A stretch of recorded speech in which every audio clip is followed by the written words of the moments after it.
సమైక్య పాలనలో ఆనాడు తెలంగాణ వివక్షకు లోనై ముఖ్యంగా నల్గొండ జిల్లాలో సాగునీటి ప్రాజెక్టులు ఫ్లోరైడ్ మహమ్మారిని తరమాలని ఉమ్మడి రాష్ట్రంలో ఎంత ప్రయత్నం చేసినా ఆనాడు సంపూర్ణమైన సహకారం అందలేదు. కానీ తెలంగాణ ఉద్యమానికి నాయకత్వం వహించడంలో నల్లగొండ గడ్డ ముందు బాగానే నిలబడ్డది. తొలి దశ తెలంగాణ ఉద్యమంలో ఆనాడు కొండా లక్ష్మణ్ బాపూజీ తన మంత్రి పదవికి త్యాగం చేసి మళ్ళీ తెలంగాణ రాష్ట్రం వచ్చే వరకు ఏ పదవిని నేను చేపట్టను అని పదవి త్యాగం చేసిన మహానుభావుడు ఆనాడు ఈ జిల్లా భువనగిరి ప్రాంతానికే ప్రాతినిధ్యం వహించిండు.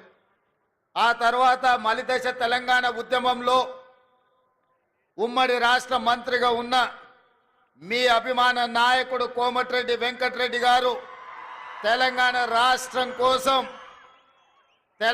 రాష్ట్రం వచ్చే వరకు నాకు మంత్రి పదవులు అవసరం లేదు, నా మంత్రి పదవి కంటే నాకు తెలంగాణ రాష్ట్రమే ముఖ్యమని ఆనాడు ఉమ్మడి రాష్ట్రంలో కోమటిరెడ్డి వెంకటరెడ్డి గారు మంత్రి పదవి త్యాగం చేసి మళ్ళీ తెలంగాణ రాష్ట్రం వచ్చిన తర్వాతనే ఇందిరమ్మ రాజ్యంలో ఈనాడు మంత్రి పదవి చేపట్టడం ద్వారా త్యాగం చేసిన పదవిని మళ్ళీ తీసుకోను అని చెప్పి వారు ఆదర్శంగా నిలబడ్డారు.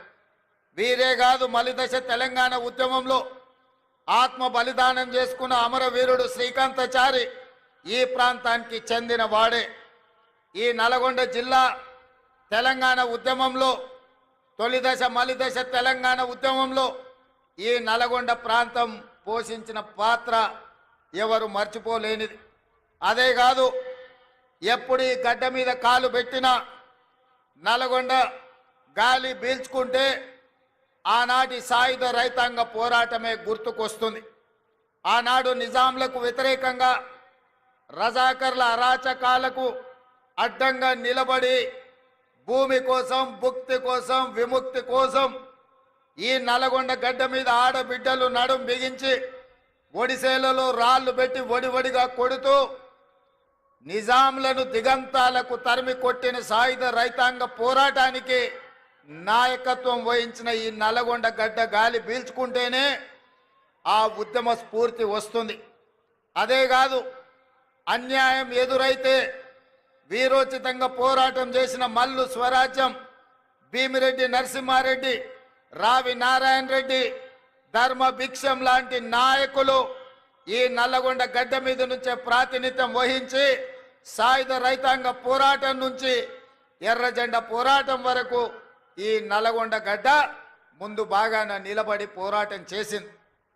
తెలంగాణ ఉద్యమంలో తెలంగాణ రాష్ట్రం వస్తే తప్పకుండా నల్గొండ సమస్యలు పరిష్కారం అవుతాయి. ఆనాడు డాక్టర్ వైఎస్ రాజశేఖర రెడ్డి గారు ముఖ్యమంత్రిగా ఉన్నప్పుడు నల్గొండ జిల్లా నుంచి మంత్రులుగా ఉన్న పెద్దలు జానారెడ్డి గారు, శాసనసభ్యులుగా కోమటిరెడ్డి వెంకటరెడ్డి గారు తీసుకొచ్చిన ఎస్ఎల్బిసి ప్రాజెక్టు కావచ్చు, ఉదయ సముద్రం బ్రాహ్మణవెల్లి కావచ్చు, ఈ ప్రాంత ప్రాజెక్టులను పూర్తి చేసి తరతరాలుగా మిమ్మల్ని పట్టి పీడిస్తున్న ఫ్లోరైడ్ సమస్య, నల్గొండ జిల్లాలో మారుమూల తండాలలో ఉన్న పేదవాళ్ళు కూలి కోసం వెళ్ళాలంటే నడుమొంకర, కాళ్ళొంకర, చేతులొంకర ఉన్న బిడ్డల్ని వదిలి వెళ్ళలేక ఆ పిల్లలు బయటికి వెళ్తే వచ్చే ఇబ్బందులను దృష్టిలో పెట్టుకొని కన్న పిల్లల్ని కూడా మంచాలకు కట్టేసి కూలి పనులకు వెళ్తూ ఫ్లోరైడ్ మహమ్మారి బారిన పడ్డ ఈ నల్లగొండ మంచి తాగునీరు వస్తే ఈ ప్రాంతంలో కృష్ణానది జలాలు ప్రవహిస్తే మీ ఫ్లోరైడ్ సమస్య తీరుతుందని అనుకున్నారు. ఆ ఫ్లోరైడ్ సమస్యను తీర్చడానికి 44 కిలోమీటర్ల టన్నెల్ నిజంగానే కోమటిరెడ్డి వెంకటరెడ్డి గారు చెప్పినట్టు ఉత్తమ్ కుమార్ రెడ్డి గారి నాయకత్వంలో ఒకవేళ ఆనాడే తెలంగాణ రాష్ట్రంలో చంద్రశేఖర్ రావు గారు 10 సంవత్సరాలు ఎస్ఎల్బిసి టన్నెల్ 44 కిలోమీటర్లు, ప్రపంచంలోనే ఇంత పొడవైన టన్నెల్ ఎక్కడా లేదు. టన్నెల్ బోర్ మిషన్ ద్వారా అత్యంత అధునాతనమైన సాంకేతిక నైపుణ్యంతో ఆ టన్నెల్ను పూర్తి చేసి నల్గొండ జిల్లాకు దాదాపుగా 3.5 లక్షల ఎకరాలకు నీళ్లు ఇవ్వడమే కాకుండా 500 పైగా గ్రామాలకు తాగునీటిని ఇవ్వడం ద్వారా శాశ్వతంగా ఫ్లోరైడ్ మహమ్మారిని పాతి పెట్టాలి అని ఆనాడు ప్రణాళికలు సిద్ధం చేశారు. కోమటిరెడ్డి వెంకటరెడ్డి సొంత ఊరు సుఖేందర్ రెడ్డి గారి ఊరికి కూతవేటు దూరంలో ఉన్న బ్రాహ్మణవెల్లి ప్రాజెక్టును పూర్తి చేసి 1,00,000 ఎకరాలకు నీళ్లు ఇవ్వడం ద్వారా ఆ ప్రాంతాన్ని కూడా సస్యశ్యామలం చెయ్యాలని ఉమ్మడి రాష్ట్రంలో వైఎస్ఆర్ నుంచి మంజూరు చేసుకున్న ప్రాజెక్టులు 10 సంవత్సరాల తెలంగాణ చంద్రశేఖరరావు పరిపాలనలో ఆ ప్రాజెక్టులు పూర్తి కాలేదు.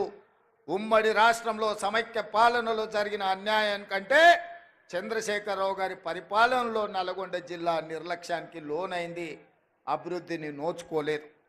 అందుకే మిత్రులారా, ఈరోజు డిసెంబర్ 7, 2024 మొదటి సంవత్సరం పూర్తి చేసుకుంటున్న సందర్భంలో మీ ఆశీర్వాదంతో నల్గొండ జిల్లాలో 12 అసెంబ్లీలలో 11 గెలిపించి 2 పార్లమెంట్లలో కుందూరు రఘువీర్ గారిని, చామల కిరణ్ రెడ్డి గారిని పార్లమెంటు సభ్యులుగా అత్యధిక మెజారిటీ, దక్షిణ భారతదేశంలోనే అత్యధిక మెజారిటీని ఇవ్వడం ద్వారా ఈ నల్లగొండ గడ్డ మీద 3 రంగుల జెండానే ఎగురుతుంది.